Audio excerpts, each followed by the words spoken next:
plaisir. Bonjour tout le monde. Je suis content de vous voir si nombreux. Je suis là pour vous témoigner effectivement que ça fait vraiment une grosse différence dans la vie quand on exprime notre vérité. Moi, je suis un prof d'éthique depuis 31 ans dans les écoles secondaires. Et maintenant, je n'ai plus le droit d'approcher mon école, je n'ai plus le droit de parler à mes élèves, je n'ai plus le droit de parler aux enseignants de mon école, comme si j'étais un dangereux criminel. Mais tout ce que l'école a à me reprocher, c'est que j'ai fait mon travail avec totale intégrité. Je suis payé par le gouvernement depuis toutes ces années à développer l'esprit critique des gens, des jeunes. Je suis là pour les aider à faire la pratique du dialogue au lieu de tomber dans des préjugés, etc. On essaie de voir ce qu'il y a de noble dans l'autre. Et là, présentement, on est en train de détruire notre société en cherchant c'est qui le coupable au lieu de dialoguer. Ce que je dis souvent à mes élèves, et là je ne le dis plus, mais je le dis maintenant à des adultes parce qu'ils ont voulu me fermer la boîte et puis pouvoir parler. La direction m'avait convoqué dans son bureau pour me dire de mettre mes convictions de côté. Mais mon problème, c'est que ma conviction, c'est que mon cours est très très important.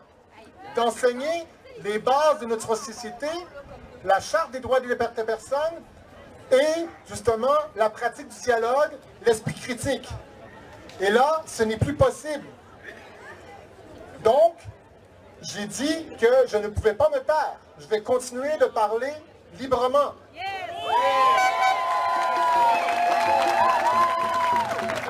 Donc, ils m'ont convoqué au bureau de la direction pour justement un blâme disciplinaire. Et finalement, grâce à Maléga, qui est ici présent, on a préparé une manifestation devant mon école. Mais je n'avais pas le droit de me présenter à l'école, mais il y a beaucoup de gens qui sont venus manifester pour défendre la liberté en éducation. Mais ils ont déjà préparé la veille les profs pour pas qu'ils s'y présentent. Ils n'ont pas dit que c'était pour une manifestation pour la liberté en éducation. Ils ont dit que c'était une manif anti-vax. Les médias aussi ont dit ça. Mais ça va plus loin que ça. Ce n'est pas pour prouver que ceux qui ne veulent pas se faire vacciner ont raison de ne pas se faire vacciner. Ça dépasse ce débat-là. On est en train, effectivement, de détruire notre société juste pour une idéologie qu'il faut défendre. J'ai été formé à l'UQAM, il y a longtemps, pour, justement, rester toujours neutre. Moi, j'ai présenté aux élèves des points de vue, effectivement, anti-vax, oui, je ne m'en cacherai pas, mais c'était pour faire contrepartie au message qu'ils entendent tout le temps. Et je trouvais ça extrêmement important. Mais ce n'était pas pour dire que j'avais la vérité. Je leur ai dit, je le répète souvent, on est une communauté de recherche. Et moi, je suis là pour vous donner des informations pour que vous fassiez un choix libre et éclairé. Et j'ai le mandat d'enseigner la sexualité aux jeunes et on leur parle depuis des années de consentement. Mais là, ce que je leur dis souvent, c'est que quand on est dans le peut-être, on n'est pas certain, on devrait plutôt essayer de voir pourquoi qu'on n'est pas confortable, pourquoi qu'on n'est pas certain. Allez chercher l'information. Je ne prétends pas d'avoir la vérité. Tous ensemble, on est là pour chercher la vérité. Mais il y a tellement d'invraisemblances dans le discours du gouvernement, et je ne me suis pas gêné pour le montrer. Passeport vaccinal, vaccination presque forcée.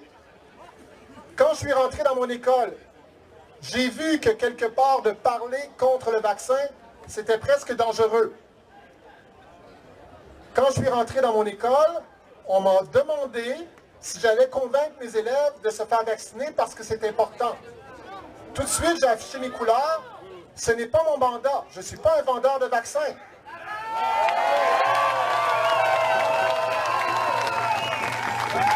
Ce que je prône, c'est la liberté d'expression, la liberté de choix les bases de notre société, les bases de notre démocratie. Si on n'est pas capable de parler ouvertement, la société va tomber en mille morceaux. Dans ma propre famille, on s'est déchiré parce qu'on n'a pas tous le même point de vue. Mais en même temps, c'est ça, quand ils ont vu qu'effectivement, il y avait des manifestations en mon nom, ils ont compris que la cause est plus haute qu'être pour ou contre. Ce n'est plus ça le débat, là. Ça va plus loin que ça. OK? Donc, j'ai dit aux élèves, je ne suis pas confortable de vous parler de ça, mais c'est mon devoir en tant que prof d'éthique et je vais aller jusqu'au bout avec intégrité.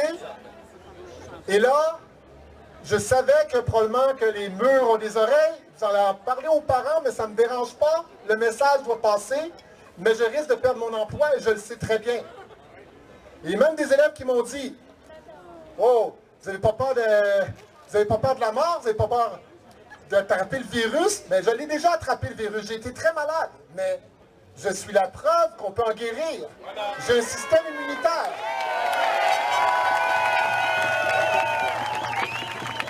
De toute façon, il n'y en a pas d'adolescents qui sont morts du COVID au Québec. Là. Je ne sais pas, à moins qu'il manque d'informations. Mais ils n'ont pas raison d'avoir peur. Ils n'ont pas raison d'avoir peur. Mais j'entends de plus en plus de jeunes qui se ramassent à l'hôpital à cause des effets secondaires du vaccin.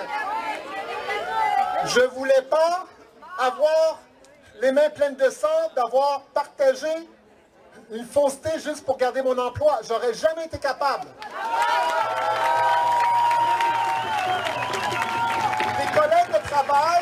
Des collègues de travail m'ont approché, m'ont dit « Je pense que tu dois être dans une secte, je pense que tu as besoin de parler. Tu as un problème là, hein?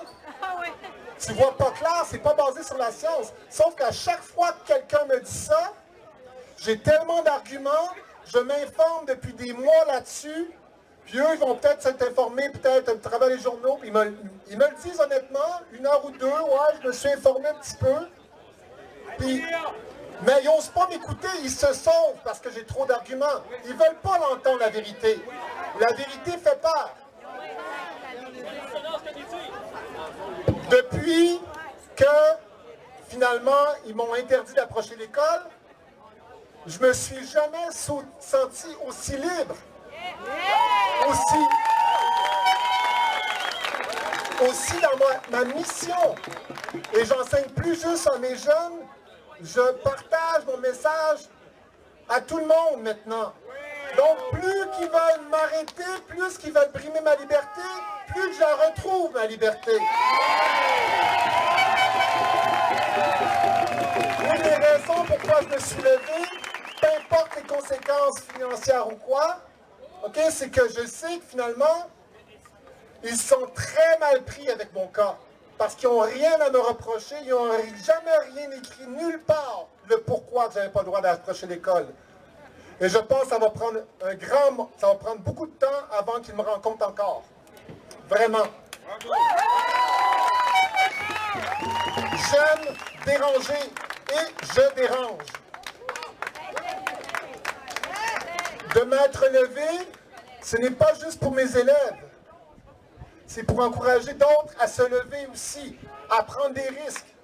Parce que notre société va tellement mal que là, finalement, que je perde ma maison, que je perde n'importe quoi, c'est pas grave. Au moins, si je meurs un jour, je vais mourir avec dignité.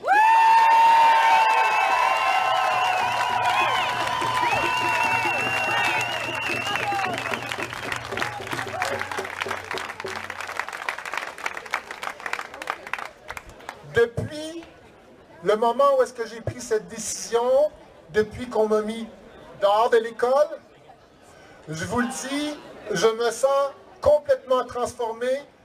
Je me suis jamais senti aussi vivant que depuis que j'ai fait ce pas-là. Et j'espère que ça va encourager le maximum ici au Québec à faire ce saut-là.